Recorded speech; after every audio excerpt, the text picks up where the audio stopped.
Buenos días. Hoy les voy a hablar acerca de la NIA 400, evaluaciones de riesgo y control interno. Bueno, el propósito de la NIA 400 tiene como función principal establecer normas o lineamientos del sistema contable para que sea posible la implementación de un sistema de auditoría eficaz. En esta NIA se establecen los riesgos que se toman o se adquieren en el proceso contable. Aquí el auditor expone sus conocimientos, establece la planificación del proceso de auditoría y los conceptos de control interno dentro del ambiente contable. Sistema de control interno. El control interno es el encargado de regular, vigilar el ambiente contable y administrativo, esto con el fin de salvaguardar los activos de la empresa y obtener una información confiable de la misma, y que esta información también pueda ser verificada, refutada, y esto se logra a través de unos parámetros establecidos por el órgano administrativo de la empresa. Sistemas de contabilidad. Bueno, aquí el auditor debe obtener una comprensión del sistema de contabilidad que sea suficiente para poder identificar y entender cómo se inician dichas transacciones, identificar las principales clases de transacciones en las operaciones de la entidad. También identificar los registros contables importantes, documentos de soportes y cuentas en los estados financieros. Ambiente de control. Es el entorno que influye en los integrantes de una organización y en el control de sus actividades mediante el seguimiento de normas, procesos y estructuras. Factores en el ambiente de control. Son aspectos fundamentales para poder llevar a cabo el proceso de control interno. Los valores éticos de conducta e integridad, estructura organizacional, facultades y asignación de actividades. También las normas, procesos y estructuras. Aquí el líder de proceso debe autorizar previo a la auditoría la estructura organizacional, asignar responsabilidades y delegar autoridad. Esto con el fin de preservar la integridad y poder rendir cuenta de los resultados. Procedimientos de control. Bueno, son aquellas políticas y procedimientos, además del ambiente de control, que la administración ha establecido para poder lograr los objetivos específicos en la entidad. Los procedimientos específicos de control incluyen reportar, revisar y aprobar conciliaciones, también aprobar y controlar documentos, mantener y revisar las cuentas de control y las balanzas de comprobación, comparar los resultados de cuenta de efectivo, valores e inventarios con los registros contables, comparar y analizar los resultados financieros con las cantidades presupuestadas, también limitar el acceso físico directo a los activos y registros. Bueno, esta NIA tiene unas características principales y unos riesgos los cuales deben ser evaluados por el auditor en el examen de los estados financieros durante el proceso de auditoría, entre los cuales tenemos lo que es el riesgo de control, que es el conjunto de incorrecciones que pueden ser muy pequeñas, pero a medida de que se agrupan, estas se convierten en una representación errónea que no fue detectada.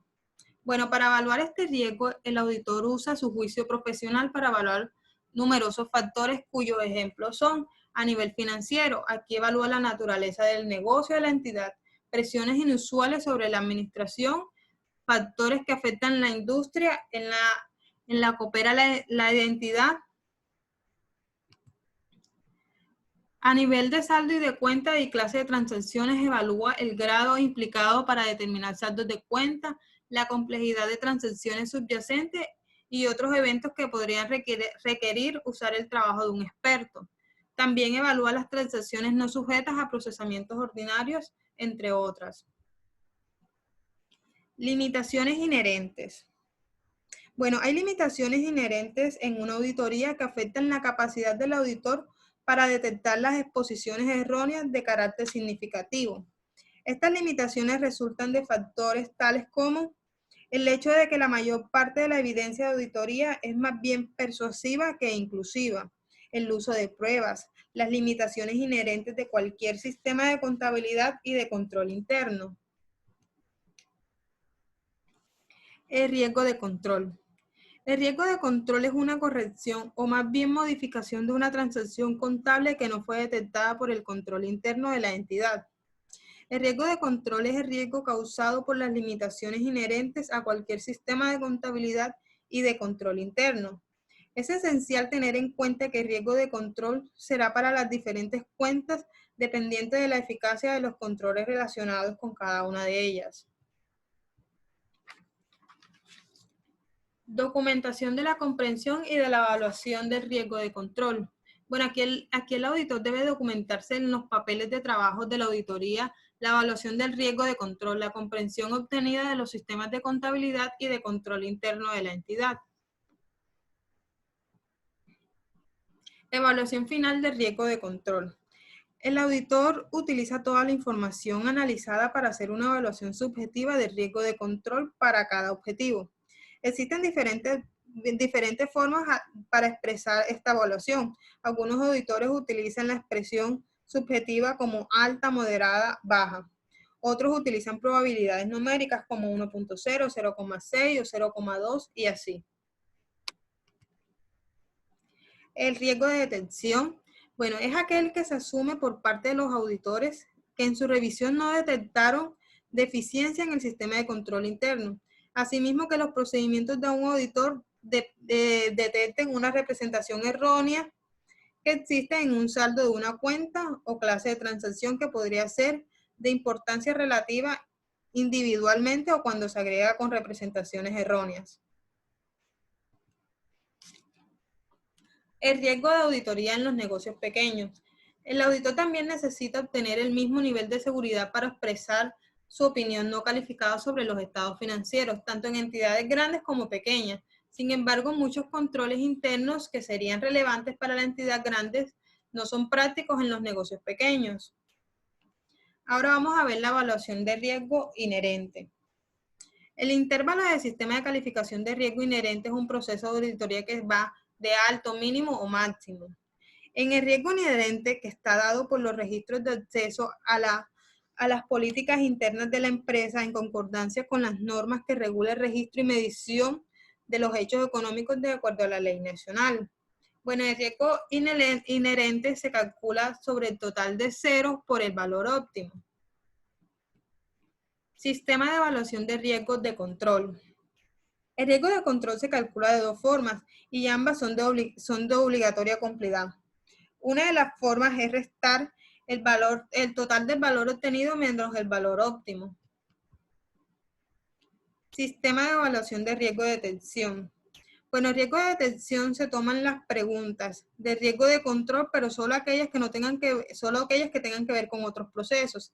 El riesgo de detección siempre debe dar menor que el riesgo de control, ya que el riesgo de detección está dentro del riesgo de control. Sistema de evaluación de riesgo de auditoría. El riesgo de auditoría se calcula de la siguiente manera.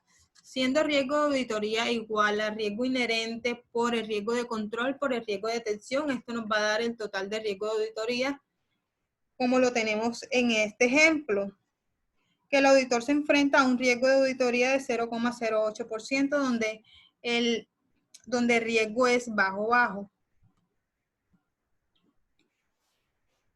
Bueno, la comunicación de debilidades. Aquí el auditor debe hacerle saber a la administración tan pronto sea factible y a un apropiado nivel de responsabilidad sobre las debilidades de importancia relativa en el diseño u operación de los sistemas de contabilidad y de control interno que le hayan llegado a la atención del auditor. También les voy a hablar un poco acerca de la NIA 500, que son las evidencias de auditoría. El alcance de esta NIA explica todo aquello que constituye una evidencia de auditoría.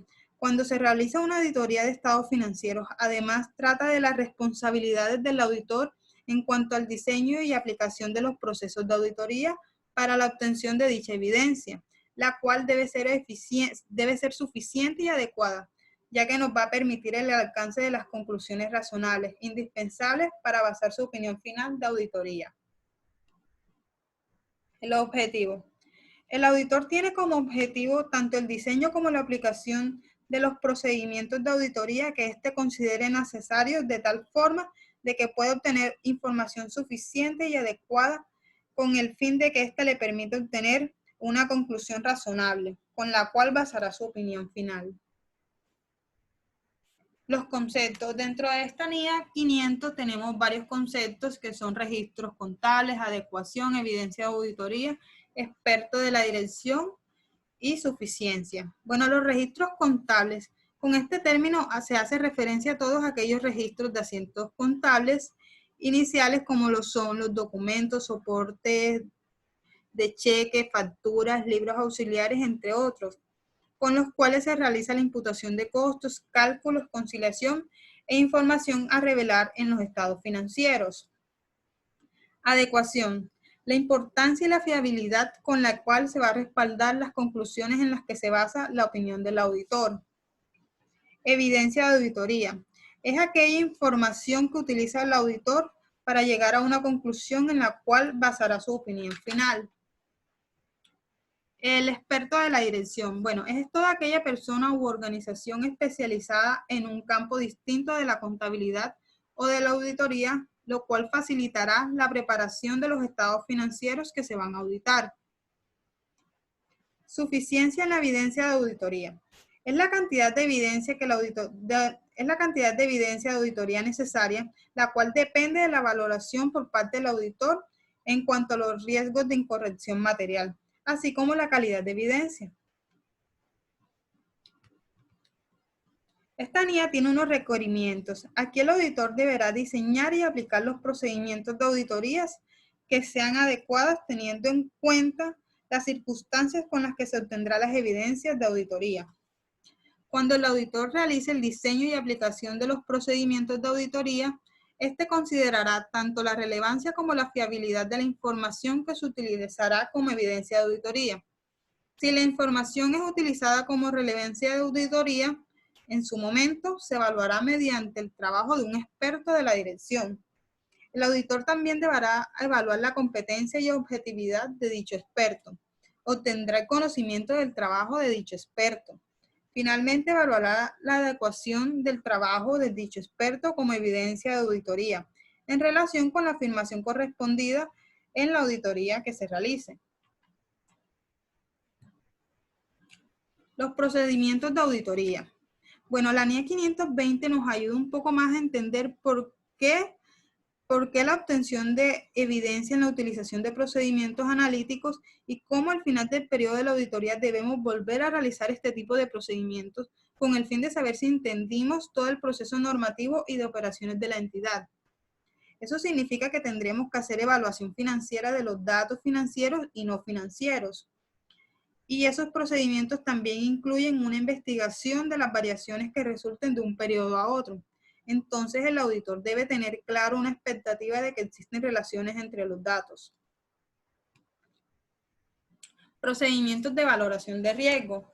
Pues tenemos que realizar varios procedimientos como son la inspección, observación, confirmación externa, recálculo, reejecución, procedimientos analíticos y también debemos indagar, ya que necesitamos de la búsqueda de información financiera y no financiera a través de personas bien informadas, tanto dentro como fuera de la entidad.